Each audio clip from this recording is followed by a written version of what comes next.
Are you ready to go?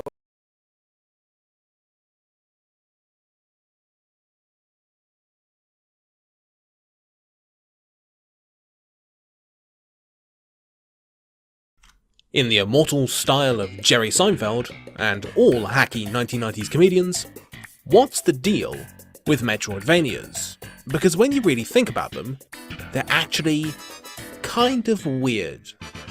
The Metroidvania has been around since the mid-1980s, but has seemingly only reached the peak of its popularity very recently, more than 30 years after the original Metroid was released. They're not informed by any particular mechanics or perspectives like match 3 games or third-person shooters, and despite being a portmanteau of both Metroid and Castlevania, basically none of the games that claim to be part of the genre actually after the original Metroid was released. They're not informed by any particular mechanics or perspectives like match 3 games or third-person shooters, and despite being a portmanteau of both Metroid and Castlevania, basically none of the games that claim to be part of the genre actually have anything to do with Castlevania. It's all about Metroid. Specifically, one Metroid game, Super Metroid for the SNES. But I'll get back to that. In spite of this weirdness, I love Metroidvanias. Even though they share a lot of characteristics with other kinds of games, Metroidvanias have always been able to provide me with a uniquely compelling style of play that blends high-octane action with more cerebral exploration. For those who don't know, the basic, classic setup of a Metroidvania is as follows. You start armed only with basic capabilities in a big open world. The catch is that you can't access most of it until you unlock new abilities that give you a new movement option or a new weapon. The catch is that you can't access most of it until you unlock new abilities that give you a new movement option or a new weapon that allows access to a new area. Rinse and repeat several times and fight a bunch of bad guys along the way. It's an intuitive, compelling game. Rinse and repeat several times and fight a bunch of bad guys along the way. It's an intuitive, compelling gameplay loop that's behind a whole bunch of very different games that all somehow manage to feel very similar to play. So, when I initially set out to make this video, my intent was to try to get to the bottom of what the secret of the Metroidvania format is and what separates a quality one from an average one. The good news is, I think I've managed to crack it. The bad news is, in playing so many Metroidvanias in such a short space of time, I think I've discovered a bit of a problem with how we think about them and how they get made. And it's related to that original question of finding the secret recipe that makes the original Metroidvanias so good. Super Metroid and Castlevania Symphony of the Night have become so influential and so core to what we think of as a Metroidvania that they've begun to stifle the genre as a whole. Where the successors of Doom and Quake took the form of Half-Life, Marathon, GoldenEye and Unreal, which then inspired their own successors like Counter-Strike, Medal of Honor, Halo and Deus Ex, Metroidvanias are still pretty much drawing from that tiny palette of original source material, trying to replicate the success of Super Metroid and Symphony of the Night by basically just copying them, rather than pushing the genre forwards or iterating upon it in interesting ways. And when you really start paying attention, the similarities start to become very obvious indeed. For example, Super Metroid's second upgrade, and the first really major one, is the missiles, obtained at the end of your first visit to Brinstar. The missiles are a more powerful attack that consumes ammo and can open these pink doors if you shoot 5 missiles at it. This is pretty cool and offers a great way to associate exploring new places with a sense of power. However, a shocking number of other Metroidvanias copy Super Metroid's homework and barely bother to change a thing. Guacameele's second upgrade after your cool luchador mask is the Rooster Uppercut, which can blow up these red barriers. Steamworld Dig's second upgrade is the Pressure Bomb, which can destroy tiles and obstacles your pickaxe can't reach, and Hollow Knight's first upgrade is the Vengeful Spirit, the only mandatory use of which is to kill these guys, who may as well be big, angry, alive walls. All of these abilities use some sort of limited resource, and to a greater or lesser extent are all used as glorified keys to open up parts of the world. Taken on their own merits, a lot of the games are just all used as glorified keys to open up parts of the world. Taken on their own merits, a lot of the games I just mentioned are pretty awesome. My concern is that for all the titles trying to replicate the secret to Metroidvania design, they've gone about it in a pretty boring way. They're nearly all platformers with a heavy emphasis on fighting stuff, with abilities that more or less fulfill the same roles, and stories that engage with those same thematic ideas of parenthood, societal decay and isolation that Super Metroid and to a lesser extent Castlevania did all those years ago. Now, there's nothing wrong with copying what came before, but if we do it without recognising why those elements were included in the first place, then they won't be anywhere near as effective, particularly in a genre built around discovery. If you can instantly spot a stock Metroidvania barrier, and easily work out precisely what you need to bypass it, then the fun of getting that upgrade, and then using it to open up more of the world is ruined. These runes in dead cells that let you open up new passages, or the colour-coded blocks I mentioned earlier in Guacamelee, pretty much exist just to pay homage to the way Metroid did things, but without knowing why it did those things to begin with. You've got to ask yourself, do they have these Chuzu statues as a reference, or just because it's a clever way to not have to come up with their own way to hand out abilities? But why do people want to copy the classic Metroidvanias so much?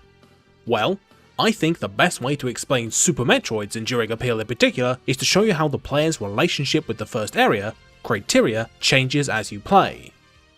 You start after the intro here, the landing site. The music is tense and ominous, lightning crashes in the background, and there's nowhere to go but this dark, lifeless cave. This wall, this door, and these small gaps are completely impassable, funneling you deeper and deeper into Zebes. After this huge drop, you find yourself in a much more technological environment, also completely devoid of life. Smart players will recognise this as Mother Brain's chamber from the original game. You're wandering through the dead ruins that got left behind the last time Samus came over here and murdered everyone. After a short trip into Brinstar and the starting area of the original Metroid, you can pick up the Morph Ball and those missiles I mentioned earlier from these Chozo statues, which let you into a few of those areas you were made to miss back in Criteria. But wait. Suddenly, there are space pirates everywhere, and this big climb has been turned into an endurance challenge as you've now got to fight your way back up. Once you get into this area with the Morph Ball bombs, Metroid tricks you again. This Chozo statue is actually a boss. Super Metroid loves changing your relationship with the world as you play. New enemies will spawn in, bosses will surprise you like here when you fight Crocomire, and you'll be able to reinterpret old areas as you explore. Once you've been to Norfair and gotten the Ice Beam, you can finally start travelling up instead of down, using these fellas as a platform. And when you do make it to this elevator after about 3 hours of gameplay, you're met with a familiar locale, the landing site from the other direction. Except now, instead of the music being moody and ominous to suit this mysterious new world, it's now triumphant. You've got Samus's iconic Varia suit, all the main weapons, as well as an understanding of most of the main areas. The game is congratulating you for completing your first round trip of Zebes. There are other moments of reinterpretation later in the game, such as the discovery of these creatures who teach you how to wall jump, an ability that you've actually had the entire time, you just didn't know how to use it. Suddenly, all those previously inaccessible areas like these big shafts you've been seeing, not like that, take on a completely new dimension, as you use this new knowledge to navigate the world in ways you previously thought weren't possible. Which leads me on to the end of the game. The finale of Super Metroid sees you getting faked out again by a Chozo statue boss that's already been taken out by the real star of the game, as well as fighting Mother Brain. We already know how that plays out though. But right at the end of the game, Mother Brain activates the Zebes self-destruct, and you've got to run all the way back to your ship. This redefines criteria for a fourth and final time, as you've now got to do all those easy tutorial obstacles on a strict time limit, fighting off a bunch of enemies in an action-packed blockbuster finale that's a far cry from the slow-paced intro to the game that took place in exactly the same rooms. Tense and spooky, exciting and lively, triumphant and relieving, and then action-packed and cathartic. All in the same handful of rooms, just at different points in your journey. The actual mechanics of a Metroidvania, the unlockable abilities, the platforming and the combat, it's all in service of this core experience, of developing a bit of a relationship with the world and with a playable character that evolves and changes over time. It's for this reason that gamers in the 90s ended up grouping Super Metroid and Symphony of the Night together to begin with. SOTN has far more in common mechanically with early console RPGs like Final Fantasy and old school slash-and-burn platformers like Ninja Gaiden, and the developers are on record as saying they were inspired by Zelda, not Metroid, when they designed Dracula's Castle. The thing that unifies the Metroid and Castlevania parts of Metroidvania isn't any particular mechanics or a shared design vision, but this theme of evolution and reinterpretation. You can include as many Metroid elements in a game as you like, but if they don't contribute to immerse the player in a reactive, organic world, then you're not including them for the right reasons.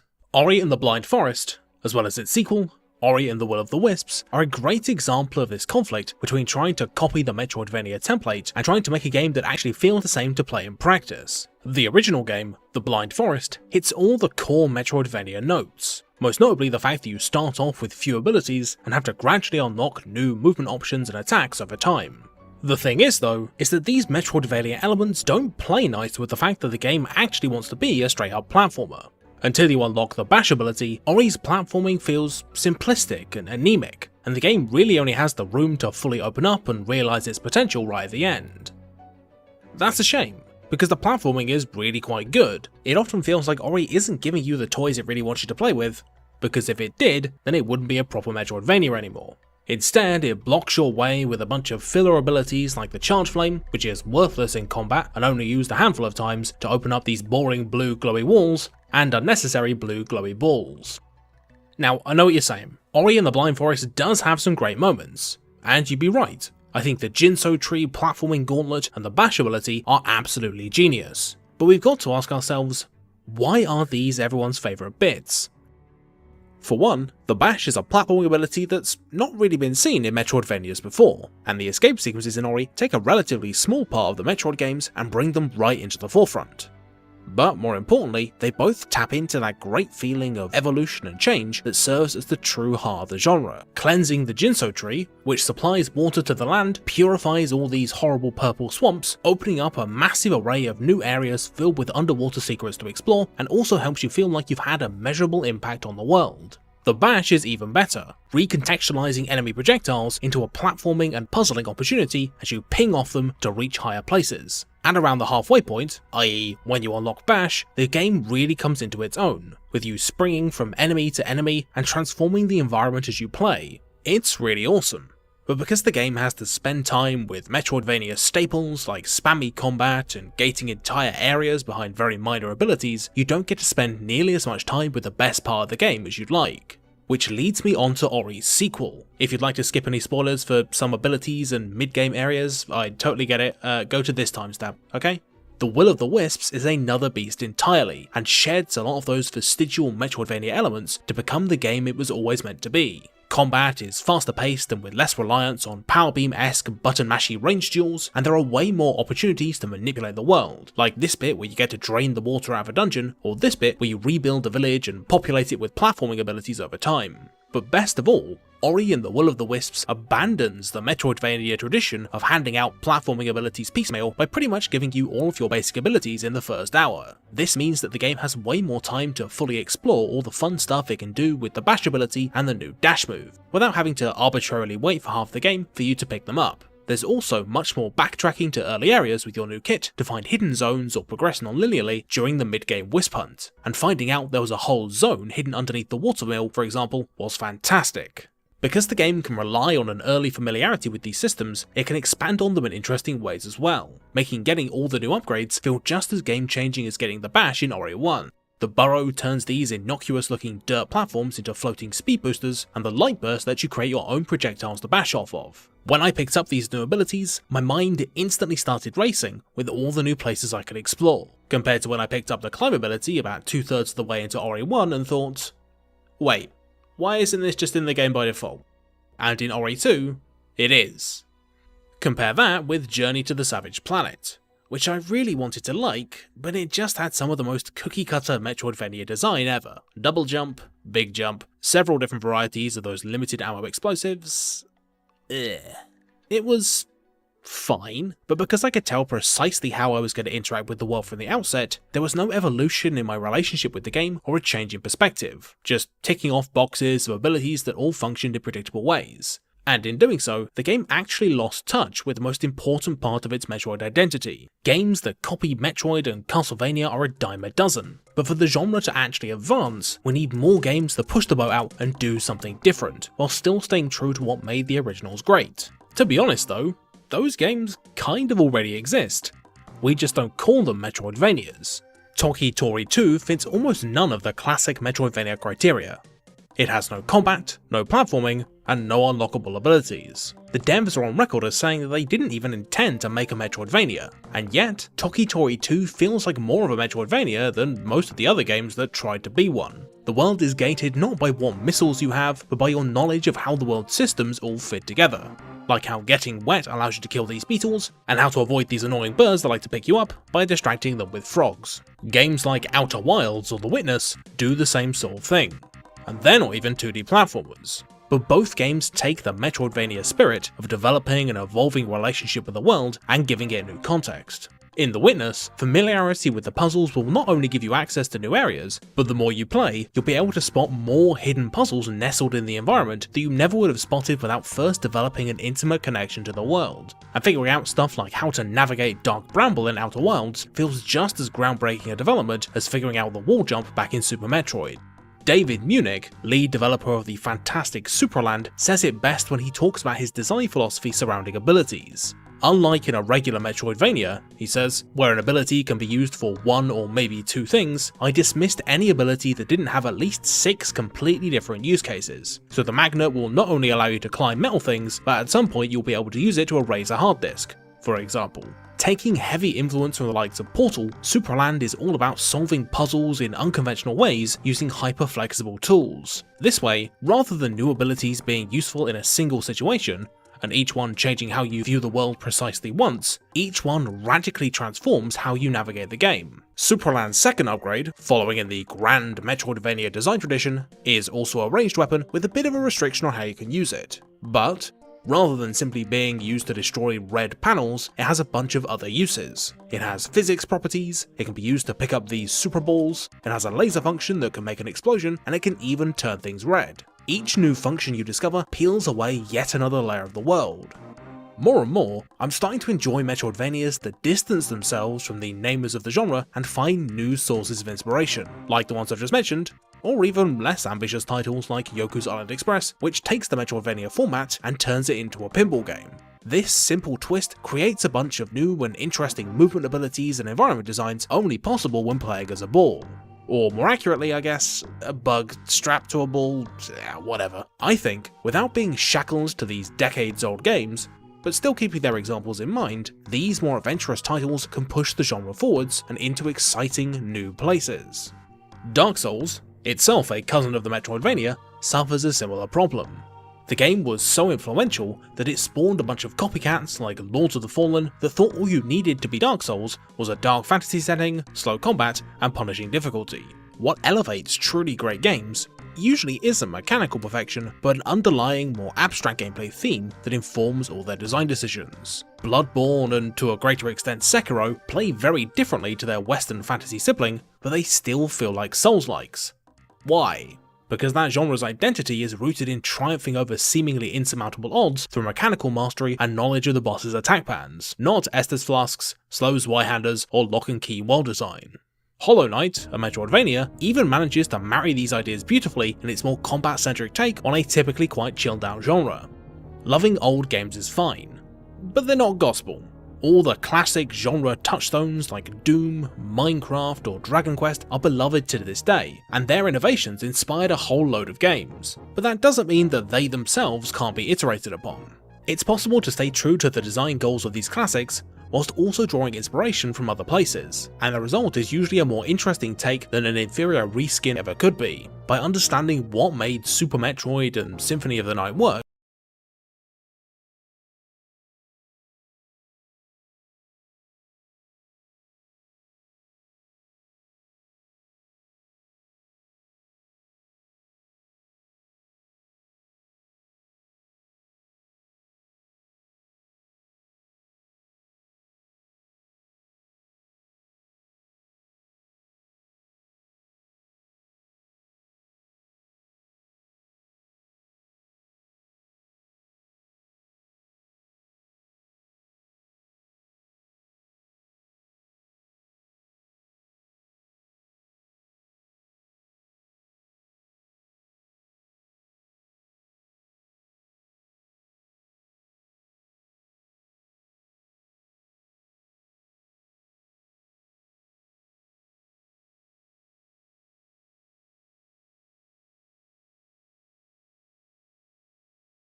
maybe, just maybe, we might be able to make a game that not only does them justice, but inspires a whole new collection of games.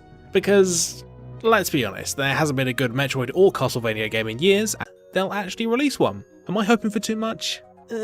Probably. Hi, and thanks for watching the video. It's a bit of a weird one, made even weirder by the fact that I had to totally rewrite the damn thing because Ori and the Will of the Wisps turned out to be much better than the first game. I'm gonna catch some heat for saying that Ori and the Blind Forest was average at best, but you know I'm right deep down. Anyway, instead of recommending a YouTuber today, I'm gonna recommend this cool game by Sean Noonan. It's Mario, but an FPS, and a fantastic showcase of this guy's design talents. It's been really fun watching the development come along, and I'm amazed with the final product. If he didn't already have a job at Splash Damage, I'd tell all you indie studio people to snap him up. Check out the game, and please pay for it if you can. Speaking of which, normally this would be the part of the video where I'd order you all on pain of death to give me money on Patreon, but given the coronavirus pandemic, I'll say instead that you should really only give me money if you feel like you can. YouTube doofuses like me are the least of your concern right now. Focus instead on staying safe and washing your damn hands. I will, however, give a special big thank you to all my top tier patrons. Seriously, your support is hugely appreciated, and they are Alex DeLonch, Asaran, Alno94, Bags to Heal, Big Chess, Bodhi, Brian Atariani, Daniel Medjes, David Dumatrascu, Dirk Jan Karambeld, Doodlehog, Evie, Ibathon, Jesse Ryan, Jordan, Joshua Binswanger, Lee Berman, Lucas Slack, Lunar Eagle 1996, Mace Window 54, Max Filipov, Mr. T with some tea, Patrick Romberg, Philby the Bilby, Prospero, Ray's Dad, Samuel Vanderplatz, Strateger in Ultima, Yaron Miron, Zach Schuster, and Chow. Seriously, thank you for all the support. Apologies, this one took a bit longer than intended, and I'll see you all soon. Okay? Stay safe. Bye!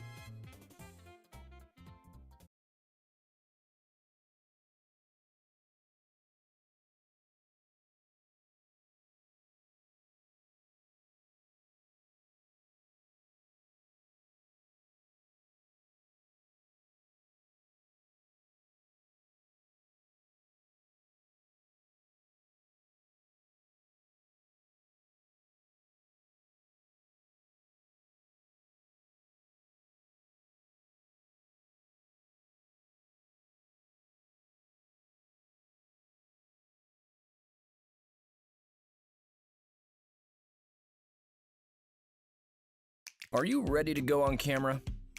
Okay, you hate it.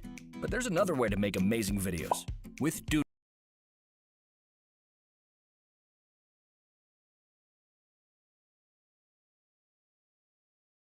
In the immortal style of Jerry Seinfeld, and all hacky 1990s comedians, what's the deal with Metroidvanias? Because when you really think about them, they're actually kind of weird. The Metroidvania has been around since the mid-1980s, but has seemingly only reached the peak of its popularity very recently, more than 30 years after the original Metroid was released.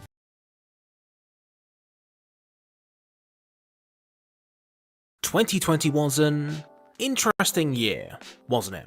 We've had grand shifts in politics, huge social movements, natural disasters, and I think something else happened. Oh, I'm sure it wasn't important. For whatever reason, we've been stuck inside playing video games all year, and a good thing too, because the last 12 months have also been a very interesting time for games. There was the grand rise of social titles like Animal Crossing, lots of corporate drama with Epic and Apple picking a fight and Microsoft buying Bethesda, and of course, a few high-profile disasters. With all that going on, it's no surprise that a whole load of great games that got released in 2020 missed out on their opportunity to shine while we were all busy stabbing our friends in Among Us. Luckily, that's where I come in.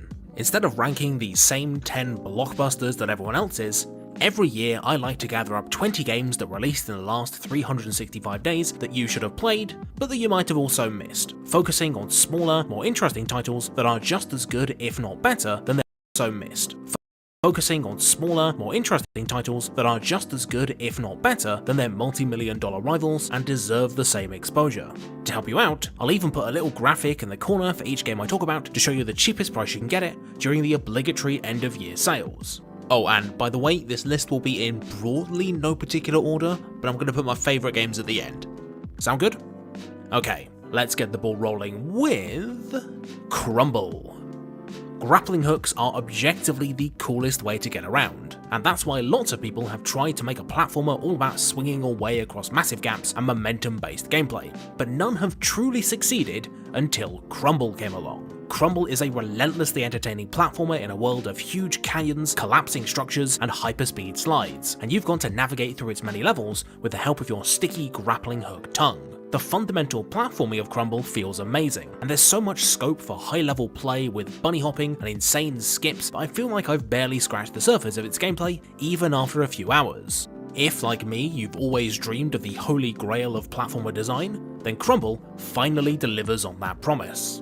Coffee Talk is a strange game, because there's not really that much to it.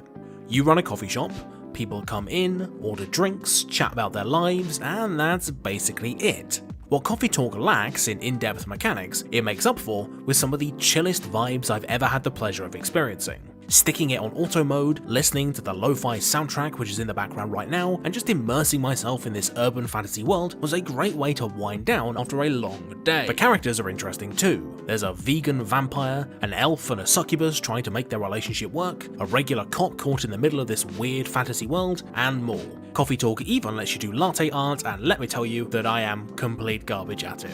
Next on the list is Unrailed, a game all about friendship, trains, and hating your stupid friends for ruining your awesome train.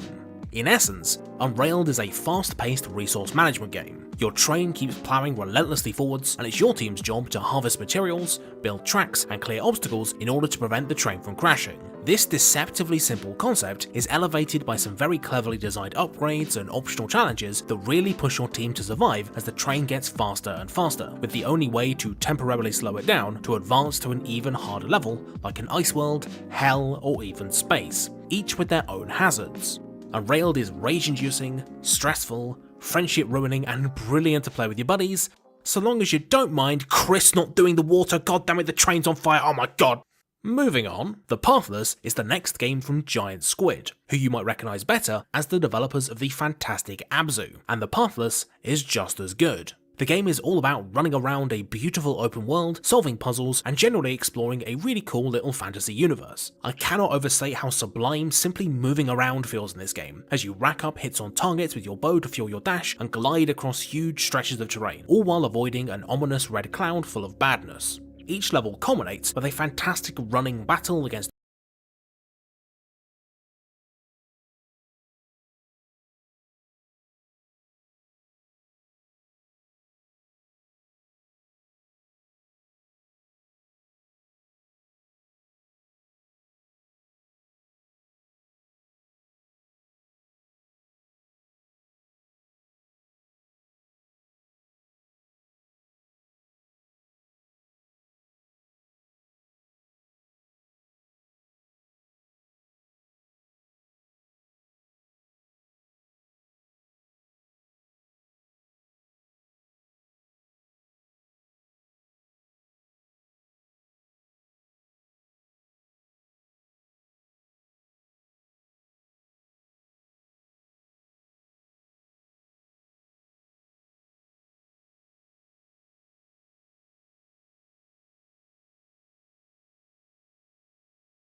bosses. They're the